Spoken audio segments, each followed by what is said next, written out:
అందరికీ నమస్కారం. నా పేరు భార్గవ్. ఈరోజు మనం చర్చించబోయే అంశం బెంగాల్లో జరుగుతున్నటువంటి మత ఘర్షణల గురించి లేదా అల్లర్ల గురించి. బెంగాల్లో ఏ విధమైన మత ఘర్షణలు జరుగుతూ ఉన్నాయి, అసలు ఎందుకు ఈ మత ఘర్షణలు జరగడానికి ప్రధానమైన కారణం ఏంటి, అక్కడ ఉన్నటువంటి రాజకీయ పార్టీలు స్వభావరీత్యా ఈ మత ఘర్షణలకు ఏమన్నా చేయందించే స్వభావం ఏమైనా ఉందా, లేదు బంగ్లాదేశ్ కానీ లేదా పాకిస్తాన్ కానీ ఈ బెంగాల్లో జరుగుతున్న అల్లర్లకు ఏమన్నా ఊతం అందిస్తూ ఉన్నాయా, ఇలాంటి అనేక విషయాల్ని మనం చర్చిద్దాం. అంతేకాకుండా మనం ఈరోజు న్యూస్ పేపర్లను చూసామనుకోండి, అంటే తెలుగు న్యూస్ పేపర్లు కానీ లేదా ఇంగ్లీష్ న్యూస్ పేపర్లు కానీ మనం పరిశీలిస్తే, ప్రధానంగా ఇంగ్లీష్ న్యూస్ పేపర్లు నేషనల్ మీడియా పరిశీలిస్తే మన హెడ్డింగ్స్ అన్నీ కూడా Bengal is burning, rights scattered and engulfed everywhere in the Bengal, due to rights many people die, ఇలాంటి హెడ్డింగ్స్తో మొత్తం బెంగాల్ న్యూస్ అంతా దేశవ్యాప్తంగా కవర్ అవుతూ ఉంది. అయితే అసలు స్వాభావికంగా ఈ బెంగాల్ మనం పరిశీలిస్తే, ముందు అసలు బెంగాల్ గురించి మాట్లాడదాం. ఈ బెంగాల్ కనుక మనం పరిశీలిస్తే స్వతంత్ర సమయం తర్వాత, అంటే 1947 తర్వాత మనకందరికీ తెలుసు పార్టీషన్ జరిగింది. అంటే హిందువులందరూ భారతదేశానికి, ముస్లింలందరూ కూడా అటు పాకిస్తాన్కి వెళ్ళడం జరిగింది. ఆ సమయంలో బెంగాల్ని రెండుగా విభజించారు. అంటే ఒకటి వెస్ట్ బెంగాల్ మనలోకి వచ్చింది, హిందువులందరూ మెజారిటీగా ఉన్నారు. ఈస్ట్ బెంగాల్ పాకిస్తాన్కి వెళ్ళింది.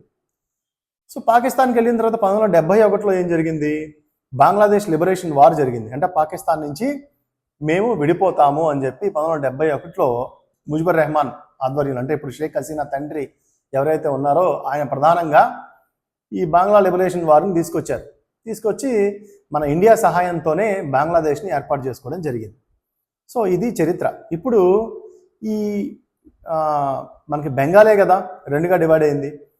బెంగాలే రెండుగా డివైడ్ అయ్యి మెజారిటీ ముస్లిమ్స్ ఏమో వెస్ట్ బెంగాల్గా మనకి ఇటు వచ్చేసారు, ఈస్ట్ బెంగాల్ ఏమో పాకిస్తాన్కి వెళ్ళింది. ఆ ఈస్ట్ బెంగాల్ అంటే పాకిస్తాన్కి వెళ్ళినటువంటి ఈస్ట్ పాకిస్తాన్, అంతే కదా, అప్పుడు పాకిస్తాన్కి వెళ్ళిపోయింది కదా బెంగాల్, ఈస్ట్ బెంగాల్ పాకిస్తాన్కి వెళ్ళినప్పుడు ఈస్ట్ పాకిస్తాన్ అయింది. సో ఈస్ట్ పాకిస్తాన్ లిబరేషన్ 1971లో జరిగింది, అది బంగ్లాదేశ్గా కన్వర్ట్ అయింది. సో ఇలాంటి పరిస్థితుల్లో ఈ ప్రజలందరికీ, అంటే బంగ్లాదేశ్లో ఉండే ప్రజలందరికీ కూడా బెంగాల్ మాట్లాడతారు. అక్కడ ఉన్నటువంటి చాలా ప్రాంతాల్లో రోహింగ్యా ముస్లిమ్స్ది మయన్మార్, వాళ్ళు ప్రధానంగా ఈ బంగ్లాదేశ్, ఇండియా ఈ సరిహద్దులంతా తిరుగుతూ ఉంటారు. మనకు జమ్మూ కాశ్మీర్, ఢిల్లీలో చాలా చోట్ల వాళ్ళు ప్రధానంగా ఎక్కువ జనాభా ఉన్నారు. అంటే వాళ్ళకంటూ ఒక దేశం ఎవరు గుర్తించట్లా. సో వాళ్ళు ఈ బంగ్లాదేశ్లో ఉంటారు, ఈ వెస్ట్ బెంగాల్లో ఉంటారు. సో ఏది ఏమైనప్పటికీ కూడా మనకు అర్థమైంది కదా, బెంగాల్ వెస్ట్ బెంగాల్గా డివైడ్ అయింది. వెస్ట్ బెంగాల్ హిందువులుగా వెళ్ళింది, ఈస్ట్ బెంగాల్ పాకిస్తాన్కి వెళ్ళింది. పాకిస్తాన్కి వెళ్ళిన తర్వాత 1971లో అక్కడ బంగ్లాదేశ్ లిబరేషన్ వార్ జరిగింది ముజిబుర్ రెహమాన్ నాయకత్వంలో. సో వాళ్ళు బంగ్లాదేశ్కి కన్వర్ట్ అయింది. సో ఈ బంగ్లాదేశ్కి ఇప్పుడున్నటువంటి బెంగాల్కి, ఈస్ట్ పాకిస్తాన్కి ఇలా ట్రయాంగిల్ కనెక్షన్ ఉందన్నమాట. ఇప్పుడు మీకు అర్థమైపోయి ఉంటుంది, అంటే ఒకటే ప్రజలు ఇలాగా మతాల వారీగా విడిపోయారు. సో ఇప్పుడు ఏం జరుగుతుంది అంటే మనకి వెస్ట్ బెంగాల్, ఈస్ట్ బెంగాల్ విడిపోయింది కదా, ఈ మధ్య కోస్టల్ బెల్ట్ ఉంటుంది కదా, అంటే ఈ బోర్డర్స్ ఏవైతే ఉన్నాయో ఇవన్నీ సరిహద్దుగా పంచుకుంటూ ఉంటాయి అన్నమాట. సో దీని వలన ఏమైంది అంటే మన వెస్ట్ బెంగాల్ సరిహద్దు గ్రామాలు ఏవైతే ఉన్నాయో, ఈ ముర్షిదాబాద్ కానీ, మాల్డా కానీ, కూచ్ కానీ, బేర్ కానీ, అయితే నార్త్ పరగనాస్ కానీ, 24 నార్త్ పరగనాస్ కానీ, ఇవన్నీ కూడా సరిహద్దు జిల్లాలు అనమాట. ఈ సరిహద్దు జిల్లాల్లో మెజారిటీగా ముస్లింలు అధికంగా ఉన్నారు. సో వీళ్ళకి బంగ్లాదేశ్తో కనెక్షన్ ఉంది, అంతే కదా, వాస్తవానికి ఇక్కడి నుంచే కదా విడిపోయింది. సో బంగ్లాదేశ్తో కనెక్షన్ ఉందన్నమాట. సో ఇది ఇలా ఉంచండి. ఇప్పుడు ముస్లిం జనాభా ఎంత ఉంది మనకి వెస్ట్ బెంగాల్లో అంటే 27% ఉంది. ప్రధానంగా కొన్ని జిల్లాలు, ఇప్పుడు నేను చెప్పిన ముర్షిదాబాద్ కానీ, మాల్డా కానీ, కూచ్ కానీ, బెహర్ కానీ, 24 నార్త్ పరగనాస్ కానీ, వీటిల్లో ఇలాంటి జిల్లాల్లో 80% జనాభా ఉంది. సో ఓవరాల్గా 27% ఉంది. ఈ సరిహద్దు బోర్డర్ గ్రామాల్లో 80% ఉంది. సో ఇప్పుడు అసలు అక్కడ బెంగాల్లో గొడవ ఎందుకు జరిగింది? బెంగాల్లో గొడవ జరగడానికి ప్రధానమైన కారణం ఏంటంటే ఈ వక్ఫ్ బిల్ అమెండ్మెంట్ యాక్ట్ని 2025ని భారత ప్రభుత్వం తీసుకొచ్చింది. మనందరికీ తెలుసు, వక్ఫ్ బిల్లో 3 ప్రధానమైన అంశాలని కంటెస్ట్ చేస్తూ తీసుకొచ్చింది. ఏంటి అని అంటే వక్ఫ్ బై యూజర్. ఈ గతంలో 1954లో ఈ వక్ఫ్ బిల్లుని ఒకటి తీసుకొచ్చారు, స్టేట్లకి వక్ఫ్ బోర్డు ఉండాలి అని చెప్పి. తర్వాత 95లో ఏం చేశారు అంటే దీన్ని ఇంకొంచెం మోడిఫై చేసి ఎవరైతే దశాబ్దాలుగా ఒక భూమిలో ఉంటూ ఉన్నారో వాళ్ళు కూడా ఆ భూమిని వక్ఫ్గా ఉపయోగించుకోవచ్చు అని చెప్పారు. అంటే ఉదాహరణకి ఒక 50 సంవత్సరాల నుంచి ఒక కాగితాలు లేని భూమి మీద, పోరంబోకు భూమి మీద కనుక ఒక మసీదు కట్టుకొని ఉంటే అది వక్ఫ్ బై యూజర్, అతను వాడుకుంటున్నాడు కాబట్టి ఆ భూమి వక్ఫ్కు చెందిందే అని చెప్పేసి 1995లో తీసుకొచ్చారు. ఈ వక్ఫ్ బై యూజర్ చట్టం వల్ల ఏంటంటే తమిళనాడులో కొన్ని రాష్ట్రాల్లో అయితే గ్రామాలు వక్ఫ్ కింద కేటాయించారు, వక్ఫ్ కింద చూపిస్తున్నారు. అంటే ఎటువంటి కాగితాలు లేకపోయినా కేవలం పొజిషన్లో ఉన్నామనే నేపథ్యంలో, కాగితాలు లేకపోయినా కొన్ని సంవత్సరాలుగా మేము ఇక్కడే ఉంటున్నాం అనే నేపథ్యంలో ఇది వక్ఫ్ భూమి అంటున్నారు. వక్ఫ్ అంటే దేవుడికి అంకితం ఇచ్చింది. ఇక్కడ మా ముస్లిం కార్యకలాపాలు, దైవ కార్యకలాపాలు చేస్తూ ఉన్నాం, కొన్ని సంవత్సరాలుగా మేము ఇక్కడే ఉంటున్నాం, ఈ భూమి మాదే అంటున్నారు. సో దీని మీద ఏమైందంటే అప్పటి చట్టం ప్రకారం ఒకవేళ ఈ భూమి మీది కాదు, మా దగ్గర కాగితాలు ఉన్నాయి అని ఎవరైనా వచ్చి కూడా ఏదైనా కంటెస్ట్కి వెళ్ళారనుకోండి, దానికి ఎక్కడికి వెళ్ళాలి? ట్రిబ్యునల్కి వెళ్ళాలి. వక్ఫ్ ట్రిబ్యునల్, కోర్టుకి వెళ్ళడానికి లేదు, వక్ఫ్ ట్రిబ్యునల్కి వెళ్ళాలి. ఆ ట్రిబ్యునల్లో మెజారిటీగా ముస్లిమ్స్ పాత్ర పోషిస్తూ ఉంటారు కాబట్టి వాళ్ళకి ఇన్ఫేవర్ జడ్జిమెంట్లు వస్తున్నాయి. మళ్ళీ దీని మీద అప్పీల్కి వెళ్ళడానికి లేదు. సో దీంతో ఇవన్నీ చూసి కేంద్ర ప్రభుత్వం ఏం చేస్తుందంటే 2025 అమెండ్మెంట్ బిల్లో వక్ఫ్ బై యూజర్ అంటే మీరు కాగితాలు లేకుండా కొన్ని సంవత్సరాలుగా ఇక్కడ ఉన్నాం, ఈ భూమిని క్లెయిమ్ చేస్తూ ఉంటే ఇవి చాలా ఇబ్బంది. ఇప్పటికీ 8 లక్షల ఎకరాల భూములు మీ చేతుల్లోకి వెళ్ళిపోయినాయి, అనాథరైజ్డ్గా వెళ్ళిపోయినాయి, కాగితాలు లేకుండా కేవలం భూమి మీద ఉన్నామన్న నేపథ్యంలో మరి రేపొద్దున నిజంగా కాగితాలు ఉన్న వాళ్ళ పరిస్థితి ఏంటి? మరి భారతదేశానికి ఈస్ట్ ఇండియా కంపెనీకి ముందు మనకి బ్రిటిష్ వాళ్ళు రాకముందు మొఘల్స్ అంతా పరిపాలించారు. అంతకంటే ముందు కూడా భారతదేశం ఉంది కదా, ఈ భూమి అంతా భరత భూమే కదా. సో ఇక్కడంతా హిందువులు ఉన్నారు కదా, మీరు ఆక్యుపై చేసి మొఘల్స్ వచ్చిన తర్వాత కదా ఇవన్నీ కూడా ఆక్యుపై చేశారు, ఈ భూములన్నీ కూడా. కాబట్టి 8 లక్షల ఎకరాల భూముల్ని ఆక్యుపై చేసి వక్ఫ్ కింద ఎటువంటి కాగితాలు లేకుండా కనుక మీరు చూపిస్తూ ఉంటే ఇది ఇబ్బంది అని చెప్పి ఈ భారత ప్రభుత్వం ఏం చేసింది, అమెండ్మెంట్ యాక్ట్ తీసుకొచ్చి వక్ఫ్ బై యూజర్ అనేది కుదరదు, దానికి ఖచ్చితంగా ఆధారాలు చూపించాలి అని చెప్పింది. ఇది ఫస్ట్. రెండోది ఏంటి అంటే ఈ బోర్డులు ఏవైతే వక్ఫ్ బోర్డులు ఏవైతే ఉన్నాయో దాంట్లో నాన్ ముస్లిమ్స్ని కూడా వక్ఫ్ బోర్డులో యాడ్ చేయాలి అని చెప్పారు. సో మూడోది ఏంటి అని అంటే నువ్వు ఏదైనా ఒక భూమిని వక్ఫ్ కింద ఇచ్చేస్తావు, వక్ఫ్ బోర్డుకి ఇచ్చేస్తావు అంటే 5 సంవత్సరాలు ముస్లింగా ప్రాక్టీస్ చేసి ఉండాలి అని చెప్పారు. అయితే సుప్రీంకోర్టు కూడా కపిల్ సిబాల్ దీని మీద వాదనలు వినిపించాడు. ఆయన కేంద్రానికి వ్యతిరేకంగా వాదనలు వినిపించినప్పుడు ఆయన వాదన ఏంటంటే ఇప్పుడు 13వ శతాబ్దం 14వ శతాబ్దానికి సంబంధించిన భూములు ఎప్పటి నుంచో వాటికి కాగితాలు ఎక్కడి నుంచో వస్తాయి, వాళ్ళు ఎప్పటి నుంచో ఆ భూమి మీద ఉన్నారు, అది వాళ్ళదే, కాగితాలు పుట్టించమంటే మేము ఎక్కడ తీసుకొస్తారు 13, 14 శతాబ్దం నుంచి కాగితాలు అంటే మనం ఎక్స్పెక్ట్ చేయలేమని చెప్పారు. రెండోది నాన్ ముస్లిమ్స్ని వక్ఫ్ బోర్డులో పెడితే మరి హిందూ దేవాలయాల్లో, క్రైస్తవ చర్చిల్లో కూడా మీరు క్రైస్తవేతరులను హిందూవేతరులను పెట్టుకుంటారని అడిగారు. మూడోది ఏంటంటే అసలు 5 సంవత్సరాలు పాటిస్తేనే మంచి ముస్లిం అని, 5 సంవత్సరాలు ఇస్లాంలో లేకపోతే మంచి ముస్లిం కాదు, నువ్వు ఎలా నిర్ధారిస్తావు, ఐడెంటిటీని ఎలా నిర్ధారిస్తావు అని చెప్పి కపిల్ సిబాల్ అడిగారు.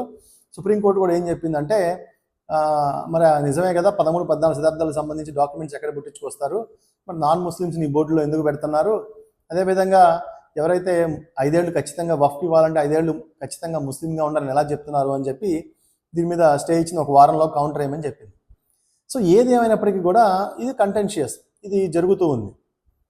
సో ఇప్పుడు ఏం చేశారు అంటే ఈ బిల్లులు అంటే ఈ 3 పాయింట్లకి ప్రధానంగా దేశవ్యాప్తంగా ఒక పెద్ద చర్చ జరుగుతున్నప్పుడు వెస్ట్ బెంగాల్లో అలర్లు స్టార్ట్ అయింది. ఏంటి, మా వక్ఫ్ భూముల చట్టాన్ని మార్చేస్తున్నాడు ఈ మోడీ, బీజేపీ కావాలని ముస్లింని టార్గెట్ చేసింది అని చెప్పి ఎవరు మాట్లాడారు? ఫస్ట్ మమతా బెనర్జీయే మాట్లాడింది. ఈమెకు చెప్పా కదా పాలిటిక్స్ ప్లే చేయడం చాలా అలవాట్లని. సో ఈమె మాట్లాడింది అనమాట. మాట్లాడేసరికి అక్కడున్న ప్రజల్లో మెజారిటీగా ఎక్కడ గొడవలు అయింది నాకు చెప్పా కదా, ఎక్కడైతే సరిహద్దు బంగ్లాదేశ్కి సరిహద్దుగా ఉండే గ్రామాలు ఏవైతే ఉన్నాయో, జిల్లాలు ఏవైతే ఉన్నాయో, ముర్షిదాబాద్ కానీ, మాల్డా కానీ, కూచ్ కానీ, బేర్ కానీ, 24 నార్త్ పర్గనాస్ కానీ, ఇక్కడ ప్రజలు జనాభా 80% ముస్లిమ్స్ ఉన్నారు. వీళ్ళందరూ ఎవరు? బంగ్లాదేశ్ నుంచి రోహింగ్యా ముస్లింలు. బెంగాల్ ప్రభుత్వం ఆధార్ కార్డులు ఇచ్చి బెంగాల్ ప్రజలు మరి వాళ్ళకి తిండి అక్కడ తినడానికి ఉండదు కదా, అక్కడ నుంచి ఇక్కడికి వచ్చేసిన వాళ్ళందరికీ ఆధార్ కార్డులు ఇచ్చింది మమతా బెనర్జీ. సో ఇచ్చినప్పుడు వీళ్ళందరూ ఇక్కడ జరిగి గొడవలు చేయటం. మరి నిజంగా ఇక్కడ ఎందుకు జరుగుతుంది? సాధారణంగా బోర్డర్ జిల్లాలు కాకుండా మిగతా చోట్ల కూడా ముస్లిమ్స్ ఉన్నారు బెంగాల్లో.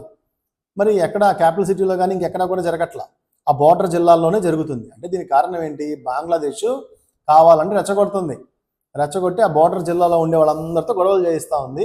దీనికి మమతా బెనర్జీ ఈ ఓట్ బ్యాంక్ పాలిటిక్స్ కోసం గొడవ చేస్తూ ఉంది. వాస్తవానికి మన ఇండియన్ ముస్లిం వేరు, బంగ్లాదేశ్ ముస్లిం వేరు, వాళ్ళ ఆచారాలు వేరు, వీళ్ళ ఆచారాలు వేరు. కాకపోతే ఇద్దరు ఖురాన్ చదువుతారు కానీ వాళ్ళు బంగ్లా ఐడెంటిటీకి సంబంధించిన వాళ్ళు, వీళ్ళు ఇండియన్ ఐడెంటిటీకి సంబంధించిన వారు. నువ్వు ఇండియన్ ముస్లిం అవుతావు, వాడు బంగ్లాదేశ్ ముస్లిం అవుతాడు కదా.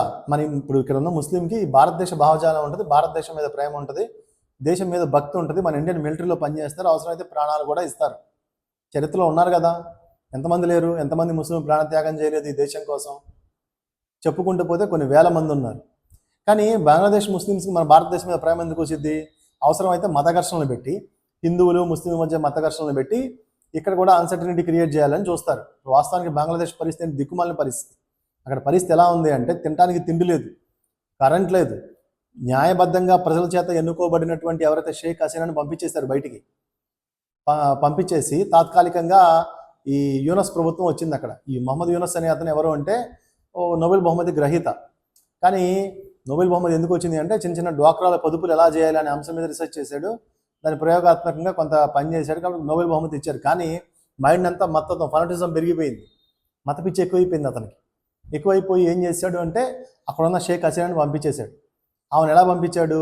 ఇప్పుడు నేను చెప్పా కదా 1971లో లిబరేషన్ వారు గొడవ జరిగింది అని. అప్పుడు ఎవరైతే ఆ యుద్ధంలో పాల్గొన్నారో వారందరికి కూడా అమరజీవుల కింద, అంటే వారందరూ దేశం కోసం చనిపోయారు కాబట్టి పేట్రియాట్, దేశభక్తుల కింద కొంత రిజర్వేషన్ ఇస్తున్నారు. అక్కడ ఈ మహమ్మద్ యూనస్ వీళ్ళంతా ఏం చేశారు అంటే షేక్ హసీనాని, మరి వాళ్ళ నానే కదా రెహమాన్, వాళ్ళ నానే కదా, సో వాళ్ళందరికీ ఎవరైతే రిజర్వేషన్లు ఇస్తున్నారో అప్పుడు పాల్గొన్న కుటుంబాలకి రిజర్వేషన్ వస్తూ ఉంది. దాన్ని వ్యతిరేకిస్తూ కొంతమంది స్టూడెంట్స్ని రెచ్చగొట్టి ఆ రిజర్వేషన్ ఆపేయాలి అని చెప్పి, అంటే లిబరేషన్ వార్లో పాల్గొన్న కుటుంబాలకు రిజర్వేషన్ ఇంకెంతకాలం తింటారు అని చెప్పి రెచ్చగొట్టి ఆమెని దేశం పంపించేశారు.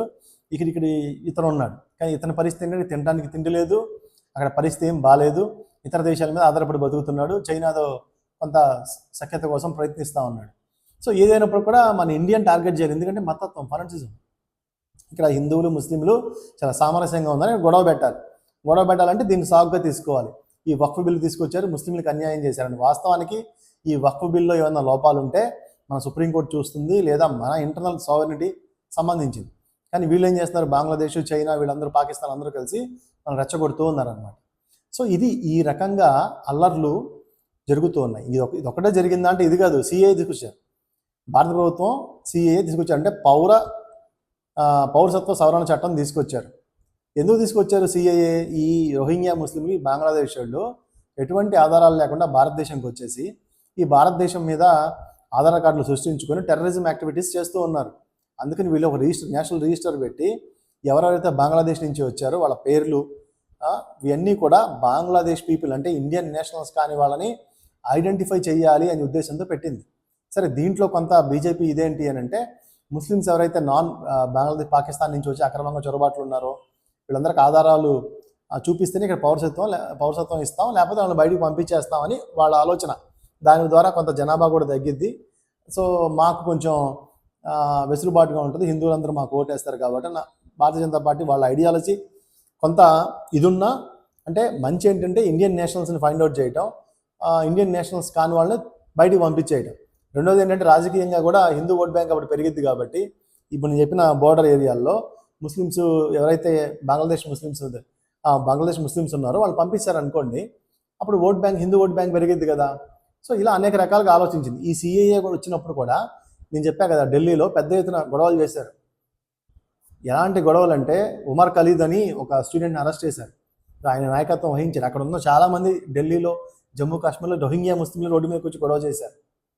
సో ఇలాగా వీళ్ళని ఆపరేట్ చేస్తుంది ఎవరంటే వీళ్ళకి భారతదేశంలో ఉన్న వాళ్ళు బతకడానికి భారతదేశం వచ్చారు, కానీ వాళ్ళకి మనసులో మాత్రం ఇది లేదు. బంగ్లాదేశే, మయన్మారు, బంగ్లాదేశ్ వాళ్ళ సొంత దేశాలుగా ఉన్నాయి, కానీ బతకడానికి మాత్రం ఈ భారతదేశంలో బతుకుతున్నారు. అంతే కదా, ఇప్పుడు మనం యూఎస్ఏ వెళ్ళాం అనుకోండి, సొంత ఉద్యోగం చేసాం, కొన్నేళ్ళు స్థిరపడ్డాం అనుకోండి, మనం యూఎస్ఏ భావాలు వస్తాయా? మన వరకు మన ఇండియా ఏం చేస్తుంది అని నెట్లో చూస్తూ ఉంటాం, సహజం కదా. అలాగే వీళ్ళు కూడా ఉన్నారు. సో ఏది అయినప్పటికీ కూడా సో బెంగాల్ ఎందుకు ఇంత అల్లర్ల కారణం అవుతుంది అంటే సరిహద్దు జిల్లాలో నుండి బంగ్లాదేశ్ సంబంధించిన వాళ్ళు వచ్చి ఇక్కడ గొడవలు, అల్లర్లు చేయటం. దీనికి మమతా బెనర్జీ ఇక్కడ ఓట్ బ్యాంక్ పాలిటిక్స్ని చేయటం, పాలిటిక్స్ని ప్లే చేయడం అనమాట. ఇదంతా కూడా ఘర్షణకు తలెత్తుంది అనమాట. సో ఇది ఓవరాల్గా ఏది ఏమైనప్పటికీ కూడా వీళ్ళని అణిచేయాలి. ఈ బోర్డర్లో ఉన్న వాళ్ళందరినీ కూడా ఎవరైతే అల్లర్లు చేస్తున్నారో అణిచేయాలి. ఇప్పుడు న్యాయబద్ధంగా చట్టం తీసుకొచ్చారు, రిటర్న్ డాక్యుమెంట్ తెచ్చారు, దీని మీద సుప్రీంకోర్టు విచారణ చేస్తూ ఉంది. సుప్రీంకోర్టుకి విశేషమైన అధికారం ఉంది ఆర్టికల్ 142 ప్రకారం.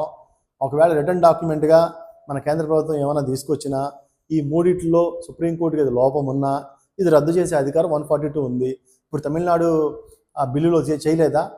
ప్రెసిడెంట్కి గవర్నర్కి ఎక్కువ కాలం బిల్లుని ఉంచుకునే అధికారం లేదని చెప్పింది సుప్రీంకోర్టు. ఇంకేం చెప్తాం? అంటే ఏంటి? హైయెస్ట్ ఆఫ్ ది లా ఏంటి? సుప్రీంకోర్టు ఉంది. కాన్స్టిట్యూషనల్ డిఫర్ అయితే మనం చూసుకుంటాం, కానీ వీళ్ళు కావాలని రెచ్చగొట్టడం, గొడవ చేయటం. సో ఇది ఓవరాల్గా మీకు బెంగాల్ గురించి, బంగ్లాదేశ్ గురించి, పార్టీషన్ గురించి, 1971 వార్ గురించి, అదేవిధంగా సరిహద్దు జిల్లాల గురించి, ఈ చైనా మహమ్మద్ యూనస్ ప్రభుత్వం గురించి, ఇవన్నీ కూడా ఈ టాపిక్లో కవర్ చేయడం జరిగింది. సో మీకు అర్థం అవుతుంది అని, ఎందుకంటే డెప్త్గా వెళ్ళాం. సిఏఏ ఇవన్నీ కూడా చట్టాలని అర్థం చేయడం కోసం కొంచెం డెప్త్ అయ్యింది. సో ఇది ఈరోజు వీడియో. మరొక మంచి వీడియోతో మళ్ళీ కలుసుకుందాం. అంతవరకు సెలవు. నమస్కారం.